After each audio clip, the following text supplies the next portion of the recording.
도널드 트럼프 대통령이 오늘 밤 9시 동부 표준 시간으로요. 이제 약 1시간, 2시간 조금 남았습니다. 대국민 연설에서 이전에 보도되지 않았던 중국의 미국 대선 개입 의혹을 언급할 것으로 예상된다라고 CBS 뉴스가 보도했습니다. 중국이 미국 유권자 데이터를 조작했다라는 의혹. 그리고 CBS가 이 사실을 알고도 트럼프 대통령의 첫 임기 동안 그에게 정보를 공유하지 않았다라는 증거가 공개될 거다라고 보도를 한 겁니다. 자, 두 가지이죠. 그러니까 중국이 대선에 개입을 했었다. 2020년 대선에. 그 다음에 하나는 정부 조직이 정보기관들이 그것을 알고 있음에도 불구하고 당시 2020년에는 트럼프가 대통령이었습니다. 당시 대통령한테 이 보고를 하지 않았다. 감추었다. 이 두 가지 이슈입니다.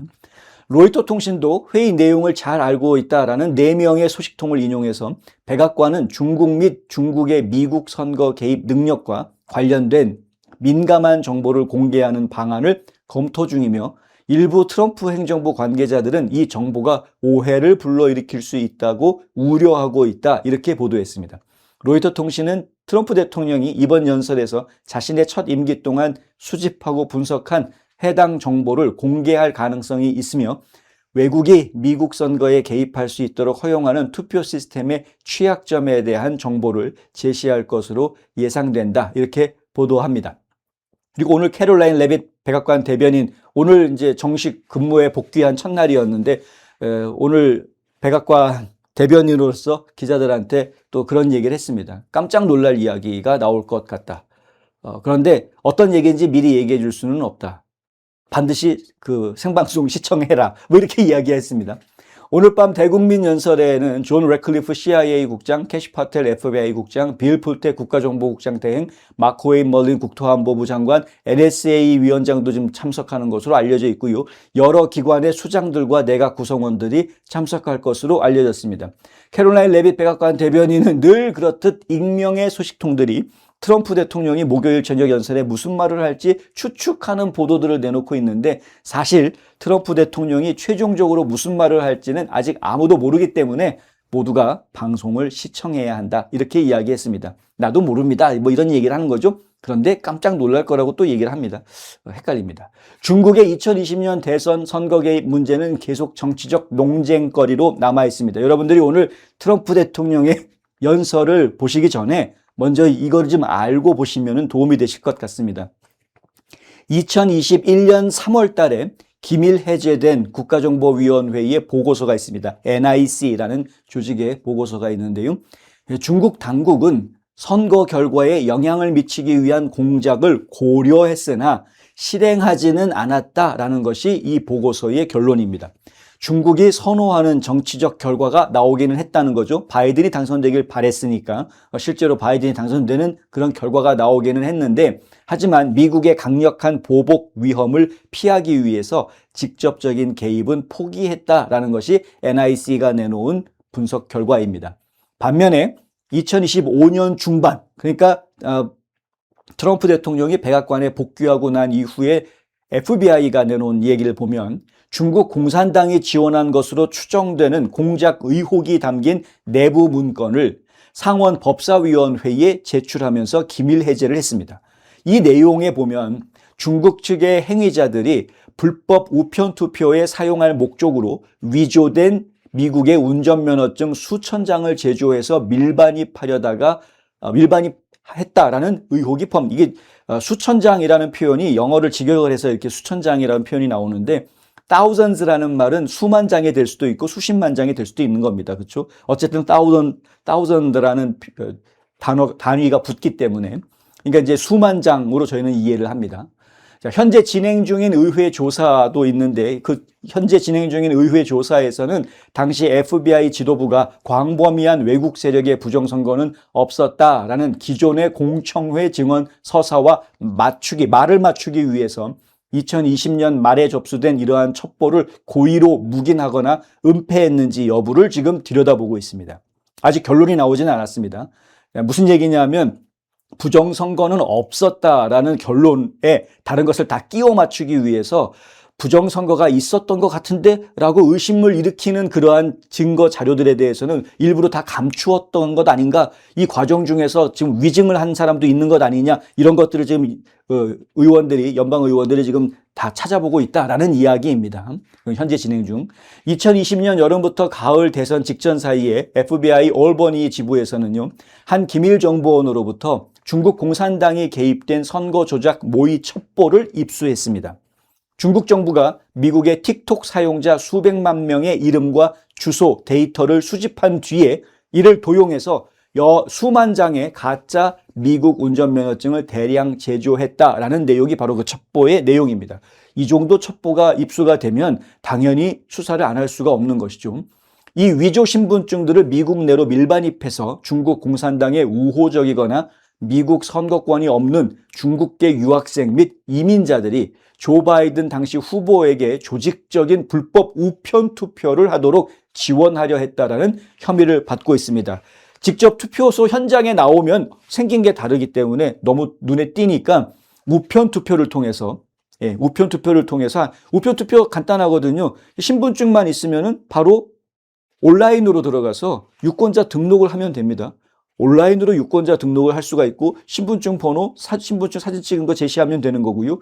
그럼 유권자 등록이 되고 난 다음부터는, 그 다음에는 집으로 이제 안내 공지서들이 날라오게 되겠죠.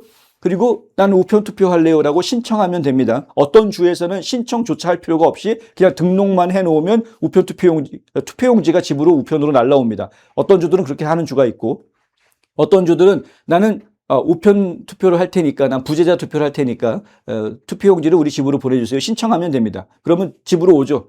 그럼 투표해서 보내면 되는 거 아닙니까? 아주 간단합니다. 어려울 것도 하나도 없고 위험할 것도 하나도 없습니다.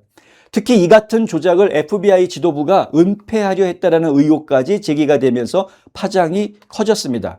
이게 지금 트럼프 대통령이 2기 임기를 시작한 이후에 캐시 파텔이 FBI 국장이 되면서 이런 조사들이 드러나게 되고요. 생각지도 않았던 일들이 막 벌어지게 되는 거죠. 갑자기 FBI 사무실 저 지하 구석에서 번백, 그러니까 원래는 이거 불태워서 소각해서 없애버리려고 하는 소각용 비닐봉투 안에 뭐가 있는 게, 캐비넷 뒤에 있는 게 발견이 돼가지고 이게 뭐지 하고 열어봤는데 이런 보고서들, 이런 자료들, 이런 게 튀어나온 겁니다. 이게 뭐 하나님이 도와주셨다고 얘기를 해야 되는 건지 뭔지, 하여간 그런 일들이 벌어지고 있었던 겁니다. FBI는 2020년 9월 25일 관련 정보 보고서를 정보 당국에 보냈다가 불과 몇 분 만에 정보원을 재면담해야 되니까 기존 보고서 원본과 컴퓨터 파일을 모두 파기 삭제하라 라는 회수 명령을 받습니다. 불과 몇 분 만에 보고를 했는데, 야, 이거 파기해라고 회수 명령이 온 겁니다. 이 회수 소동은 크리스토퍼 레이 당시 FBI 국장이 의회 청문회에 출석해서 대선 전에 조직적인 전국 규모의 투표 사기 징후가 없었다라고 증언을 한 바로 그날 일어난 일입니다. 그러니까 근거 자료, 이런 증거를 은폐하려고 했던 의도가 있었다. 또 의회에서 위증죄를 지은 그러한 흔적이 있는 것이다. 이런 주장들이 캐시 파텔 FBI 국장을 통해서 이제 나오게 됩니다. 이 문제에 대해서 지금 조사하고 있는 의원이 바로 척 그레슬리 상원 법사위원장인데, 그레슬리 위원장은 당시 FBI 지도부가 국장의 발언이 거짓말이 되거나 정치적 후폭풍을 맞는 것을 막기 위해서 관련 첩보를 고의적으로 묵인하고 조사를 막았는지 집중 추궁하고 있습니다. 실제로 2020년 당시 미국 세관국이 중국과 홍콩에서 유입되는 2만 장 이상의 가짜 신분증 및 면허증을 압수한 적이 있습니다. 그런데 이 내용을 보도했던 MBC 뉴스는 세관 당국이 당시 압수한 면허증 대부분이 미성년자들, 특히 대학생들이 술집 출입이나 주류 구매를 위해서 나이를 속이려고 주문한 가짜 신분증이다, 이렇게 파악했다고 보도를 합니다. 아시겠습니다만 MBC 뉴스는 뭐 좌파 뉴스니까 절대 트럼프 대통령 쪽이나 마가 유권자들의 쪽의 의견을 담아서 보도하지는 않습니다. 그런데 이들이 이야기한 것은 미성년자들, 근데 대학생, 미국은 이제 그 금주법이 아직까지 흔적들이 남아 있어서 만 21세가 되기 전에는 공식적으로 술을 살 수가 없죠. 근데 대학생은 뭐 18살, 19살 이미 다 대학생이 되어져 있으니까, 그러니까 이 대학생들이 이제 나이를 속이고 술을 사기 위해서 이 가짜 신분증을 이용하려고 온라인으로 주문하고 사고 뭐 이렇게 한 거다. 2만 장이 넘게? 그것도 한 번 걸린 게 그런 거고요. 훨씬 더 많은 적발되지 않은 가짜 운전면허증들 잔뜩 있을 텐데 그렇게 많이? 그리고 이것이 부정선거와 관계가 없다라는 건 도대체 누가 확인할 수 있는 겁니까? 그런 확증을 누가 할 수 있는 겁니까? 이미 이렇게 가짜 신분증이 있으면 유권자 등록하고 투표할 수 있는 건데 이거 확인 작업이 필요한 거거든요.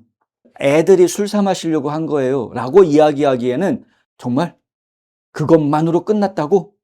그걸 어떻게 우리가 믿을 수 있지? 라는 질문이 그 뒤이어서 나올 수밖에 없는 그러한 상황인 겁니다. FBI 기밀 문서와 청문회 과정에서도 이 가짜 운전면허증들이 실제로 투표 시스템에 대량 유입되어 선거 결과를 바꾸는 데 사용됐던 물증이 아직 확인되지 않았고 정보당국은 이를 여전히 검증되지 않은 첩보 단계의 의혹으로 분류하고 있다고 합니다. 질문은 이미 나왔고 그 질문을 확인하기 위한 조사 작업들이 진행이 되고 있는데 딱히 걸려든 것은 없었다. 이거 참 애매하죠. 확정적으로 검증된 증거 자료가 있다는 징후가 불분명한 가운데 일각에서는 오늘 트럼프 대통령이 하려고 하는 이 연설이 미국을 구하는 법안, 그러니까 세이브 아메리카 액트의 통과를 원하는 트럼프 대통령이 의회의 압박 수위를 높이려고 하는 것 아니냐 이렇게 지적을 합니다. 세이브 법안은 상원 민주당의 필리버스터 벽에 막혀서 지금 사멸될 위기에 처해 있죠. 존 튠 상원 다수당 원내대표가 필리버스터 폐지나 우회에 대해서 회의적인 입장을 연일 피력하고 있는 그런 상황입니다.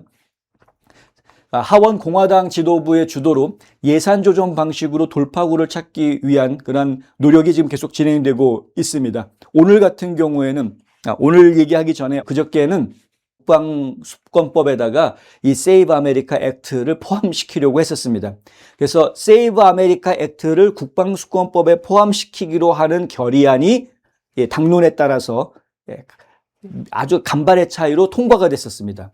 그런데 그 이후에 표결, 그러니까 전체 하원이 이제 다시 NDAA를 표결을 붙여야 되는데 그 표결 직전에 만장일치 동의가 튀어나왔는데요. 만장일치 동의가 튀어나가지고 뭐가 됐냐면 지난 6월 달에 부결됐던 NDAA 세이브 아메리카 액트 결합 결의안의 재표결 계획을 영구적으로 취소해버리는 만장일치 동의안이 나와버렸습니다. 국방수권법에다가 왜 이거를 집어넣으려고 하느냐. 다른 예산법도 많은데. 그래가지고 결국에는 그게 좌절됐었습니다. 국방수권법에 포함시켜서 상원으로 보내주려고 했거든요. 예산 조정 방식, 그러니까 예산을 다루는 법안에다가 이 세이브 아메리카 법안을 포함시켜서 올려보내게 되면 상원에서는 그냥 간단하게 단순 과반수면 통과시킬 수가 있습니다. 50표만 있으면 되는 겁니다. 지금 공화당 상원의원은 53명이거든요. 그러니까 해볼 만한 게임 아닙니까? 그럼에도 불구하고 존 튠 상원 원내대표는 지금 숫자가 모자란다 계속 이야기합니다. 아니나 다를까 지금 4명의 공화당원이 반대하고 있습니다. 계속. 한 명만 마음을 돌리면 되는데. 근데 지금 한 명이 마음을 돌릴 것이다라는 얘기가 지금 계속 나오고는 있는데 어느 한쪽에서는 한 명이 마음을 돌렸다라는 얘기가 나오는데 다른 한쪽에서는 아니 그게 아니야. 뭐 또 이런 얘기가 계속 나옵니다. 왜냐하면 디테일에 들어가서 문제가 생긴다라는 거죠. 그 세이브 아메리카 법안이라는 것이 한 가지로 되어져 있는 것이 아니라 버전이 여러 개로 나뉠 수가 있습니다. 거기에 디테일한 내용들을 조금씩 손을 보면서 뭔가 이상한 이야기들이 나오게 되는 거죠. 그게 지금 문제가 좀 되고 있는 겁니다. 예를 들면은 뭐 세이브 아메리카 법안을 통과를 시키는데 그 주정부의 연방에서 뭐 지원금을 주느냐 아니냐 뭐 이런 얘기들. 왜냐하면은 시민권자여야지만 유권자 명부에 포함시켜준다라는 그 항목에 들어가 있지 않습니까? 시민권자인지 아닌지 주정부가 알 방법이 없거든요. 그래서 결국에는 이 사람들의 이 유권자 명단에 있는 사람들이 시민권자라는 걸 확인해 주기 위해서는 국토안보부라든가 아니면은 국무부라든가 이런 쪽 시민권자들의 명단을 확보하고 데이터베이스 확보하고 있는 곳에 비교를 해서 검토를 해야 되는 건데 이 절차가 프라이버시 문제가 있다라고 거부를 해왔었습니다. 그동안에. 그런데 이들을 설득시키기 위해서 거기에 들어가는 모든 절차상의 비용들을 연방정부가 지원을 해줄 수가 있다. 이런 이제 설득이 들어간 부분이 있습니다. 그래서 지금 각 주에다가 100억 달러를 지원을 해주는 뭐 이런 얘기들이 지금 나온 게 있습니다. 그러니까 이런 디테일한 내용에 들어가면 이거 지원 왜 해줘야 돼? 반대하는 사람들이 나오는 거죠. 공화당 안에서도. 그래서 이게 법안을 통과시키는 내용이 보도가 될 때에는 그냥 뭐 안 됐다 됐다 이렇게 결론적인 이야기만 전달을 많이 해주다 보니까 안에 디테일하게 들어가서 뭐가 문제가 됐는지까지 자세히 전달이 안 되는 경우가 많아서 오해의 소지가 될 수도 있는데 어찌됐든 국방수권법에는 포함이 안 되는 거로 좌절이 됐었습니다. 그런데 오늘 아침에 마이크 존슨 하원 의장이 기자들한테 그렇게 이야기를 합니다. 다른 예산 관련 법안들의 4개 위원회에다가 지금 일단 명령을 내려놨다. 지시를 해놓았다라는 거죠. 그 4개 위원회가 추진하고 있는 예산법에 지금 미국은 12개 부서에서 예산 법안을 따로따로 만들어가지고 그걸 하나로 옴니버스로 합쳐서 통과를 시킵니다. 그런데 그 4개 위원회에다가 그거를 지시를 해놓았다. 그래서 4개 부처가 예산을 만들 때 세이브 법안을 포함시키도록 그렇게 지금 진행을 할 거다. 오늘 아침에 나왔던 이야기고요. 오늘 저녁에 나온 이야기는 뭐냐면 드디어 포함이 어딘가 됐다라는 이야기가 나왔습니다. 그래서 이제 포함이 된 예산안에 세이브 아메리카 액트가 포함이 된 상태로 지금 하원을 통과한 것이 나왔다. 이게 이제 상원에 가게 될 것이고 상원에서는 단순 과반수로 통과만 시켜주면 그러면은 세이브 아메리카 법안이 드디어 통과가 된다. 뭐 이제 이렇게 얘기까지가 지금 오늘 현재까지 진행되어져 있는 상태입니다. 여전히 상원의 존 튠 원내대표는 좀 부정적인 입장을 여전히 가지고 있는 그러한 상황이고요. 지금까지 반대 의사를 펼쳐오고 있는 공화당 상원의원 4명 중에서 1명만 마음을 바꿔주면 그러면 될 텐데 저는 좀 제발 연방 상원의원들 중에 린지 그레이엄 상원의원의 뜻을 받들어서 린지 그레이엄 상원의원은 이 세이브 아메리카 법안 꼭 통과시켜야 된다고 강조했던 분이니까 이 고인이 된 린지 그레이엄 상원의원의 뜻을 받들어서 이 반대했던 4명 중에 단 1명이라도 마음을 좀 바꿔주는 일이 벌어지기를 저희는 기대하겠습니다. 어찌됐든 트럼프 대통령이 오늘 그래서 결국 대국민 연설을 하려는 것의 가장 주된 목적이 결국에는 부정선거를 외치는데 방점이 주어진다라기보단 그것을 통해서 세이브 아메리카 법안의 통과를 강조하는 것에 방점을 두려고 하는 것 아니냐. 그러니까 세이브 아메리카 법안이라는 것에 대해서는 사실은 여론조사 결과를 보면 범국민적인 공감대가 이미 형성이 되어져 있습니다. 그러니까 이 범국민적인 공감대를 좀 더 자극해서 상원 의원들을 좀 움직이려고 하는 그러한 마음에서 이렇게 하는 것 아니냐. 왜 하필이면 오늘 밤에 할 발표를 월요일에 했을까? 월요일에 미리 예고를 했을까?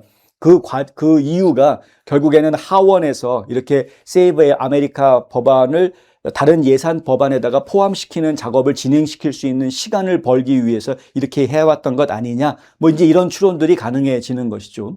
진 커밍스 같은 경우에는 페이스북에 올린 컬럼에서 한국의 이야기가 나올 것이라고 기대하는 것은 좀 무리가 될 것이다라는 이야기를 합니다.